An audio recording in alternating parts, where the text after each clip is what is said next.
Argentina আর penalty যেন একই সূত্রে গাথা। গতবারের রেকর্ড মনে হয় এবার ভেঙে দিবে আর্জেন্টিনা।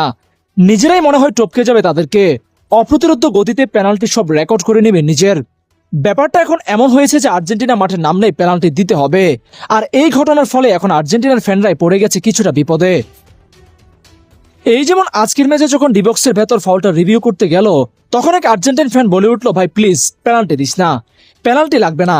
কিন্তু ঢাকায় বসা এই ফ্যানের কথা তো আর রেফারির কান পর্যন্ত পৌঁছালো না। রেফারি তার নিজের পথেই চললেন, দিয়ে দিলেন পেনাল্টি। আর এই পেনাল্টির ফলে গ্রুপ পর্বের 3 ম্যাচের 2 ম্যাচে এই পেনাল্টি পেল আর্জেন্টিনা। অস্ট্রিয়ার সাথে পেয়েছিল কিন্তু মিস করেছে, আর আজ জর্ডানের সাথেও মিস হলো না। আর এতেই প্রশ্ন উঠেছে, তাহলে কি আর্জেন্টিনা পেনাল্টিতে তাদের গতবারের রেকর্ড ভেঙে দিবে? এক বিশ্বকাপের সবচেয়ে বেশি পেনাল্টি পাওয়ার রেকর্ডটা আর্জেন্টিনা দখলে। গত বিশ্বকাপের 7 ম্যাচে তারা পেনাল্টি পেয়েছিল 5টা।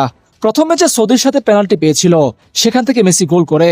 এরপর পোল্যান্ডের সাথে পেনাল্টি পেলেও সেখান থেকে গোল আদায় করতে ব্যর্থ হন মেসি, সেজনি আটকে দেন।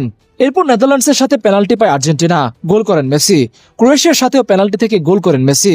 ফাইনালে ফ্রান্সের বিপক্ষেও গোল করেন এই আর্জেন্টাইন লিটল ম্যাজিশিয়ান। পেনাল্টিকে শিল্পের পর্যায়ে নিয়ে গেছেন তিনি। গতবার আর্জেন্টিনার 7 ম্যাচে 5 পেনাল্টির সবচেয়ে বেশি পেনাল্টি রেকর্ড। অন্যদিকে পেনাল্টিতে এক অনন্য রেকর্ড গড়ে ফেলেছেন মেসি। বিশ্বকাপে সবচেয়ে বেশি পেনাল্টি থেকে গোল করেছেন মেসি। বিশ্বকাপে সবচেয়ে বেশি পেনাল্টি মিস করেছেন মেসি।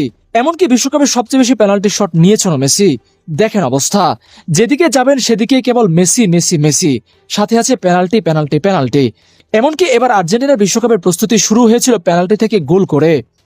কিন্তু এবার যেভাবে আর্জেন্টিনা এগিয়ে যাচ্ছে তাতে অনেকেই প্রশ্ন করছেন, আর্জেন্টিনা কি তাহলে গতবারের রেকর্ড ভেঙে ফেলবে?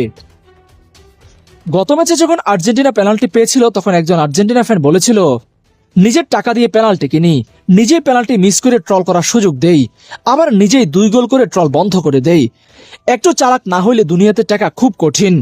যদিও কথাটা মজার ছলেই বলা, কিন্তু আর্জেন্টিনা বিরোধী শিবিরে এখন এই কথা ব্যাপক প্রচলিত যে আর্জেন্টিনা প্রতি ম্যাচেই পেনাল্টি কিনে।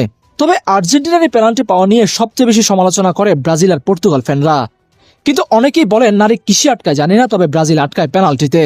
আর পেনাল্টিতে পারে না দেখে তারা আর্জেন্টিনাকে নিয়ে এমন কথা বলে, এই বলেও দাবি করেছে অনেক আর্জেন্টিনা ফ্যান।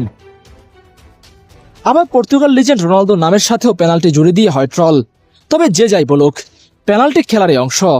যে পায় সে খুশি থাকে, আর যে পায় না সে ট্রল করে। 2022 বিশ্বকাপের পর থেকে পেনাল্টি যেন ফুটবল বিশ্বের অন্যতম আলোচিত বিষয়। আর্জেন্টিনাকে নিয়ে পেনাল্টি টিম বলে ট্রল করা হয়, রোনালদোকে বলা হয় পেনাল্টি কিং। আর ব্রাজিলকে নিয়ে মজা করা হয় যে পেনাল্টি শুটআউটের সামনে পড়লেই নাকি তারা ম্যাচ হেরে বসে। ফুটবলের এই চিরচেনা বিতর্ক 2026 বিশ্বকাপেও যে আলোচনার কেন্দ্রবিন্দুতে থাকবে তা বলাই যায়। এখন দেখার বিষয়, এবারের বিশ্বকাপে পেনাল্টি কতটা প্রভাব ফেলে এবং কতটা নতুন বিতর্কের জন্ম দেয়।